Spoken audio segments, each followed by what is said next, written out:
Mix by smart recording studio Mairwa. कि इश्क किया बदनाम हो गए, कि इश्क किया बदनाम हो गए, चर्चे हमारे सरियाम हो गए। कि इश्क किया बदनाम हो गए, चर्चे हमारे सरियाम हो गए। हरे जालिम ने दिल उस वक्त तोड़ा, कि जालिम ने दिल उस वक्त तोड़ा जब उसके प्यार के हम गुलाम हो गए। प्यार में पागल बनैले रे, प्यार में पागल बनैले रे, ए पागल के आदत धरैले रे। हमरा लाश पे माचिस बराई रे, हमरा लाश पे माचिस बराई रे, तोरा ससुरल धुआं जाई रे। हमरा लाश पे माचिस बराई रे, तोरा ससुरल धुआं जाई रे। प्यार में पागल बनैले रे, कि इश्क वाले आंखों ही आंखों से बात समझ लेते हैं। हर सपने में मिल जाए तो मुलाकात समझ लेते हैं। रोता है आसमां भी अपने जमीन के लिए, मगर उसे लोग बरसात समझ लेते हैं, बरसात समझ लेते हैं।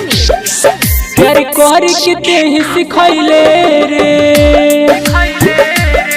मिले खातिर दोन बोलैले रे।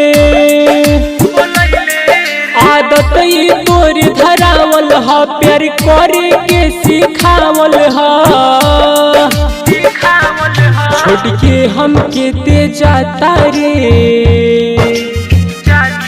छोड़ के हम के ते जाता रे, ए बास पे आसना रही रे। हमरा लाश पे माचिस बराई रे, हमरा लाश पे माचिस बराई रे, तोरा ससुरल धुआं जाई रे।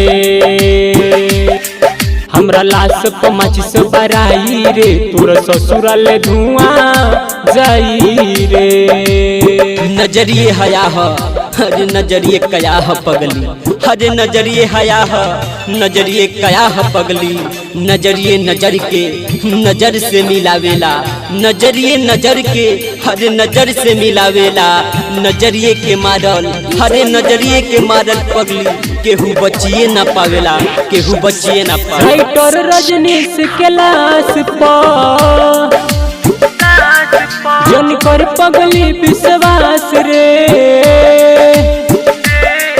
गौरव ठाकुर अनिल अपनी भई है तो हर साथ रे।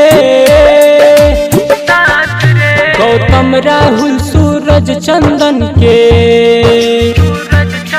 गौतम राहुल सूरज चंदन के ते कैले नजरी से दूर रे। हमरा लाश पे माचिस बराई रे, हमरा लाश पे माचिस बराई रे, तोरा ससुरल धुआं जाई रे। हमरा लाश पे माचिस बराई रे, तोरा ससुरल धुआं जाई रे। प्यार में पागल बनैले रे।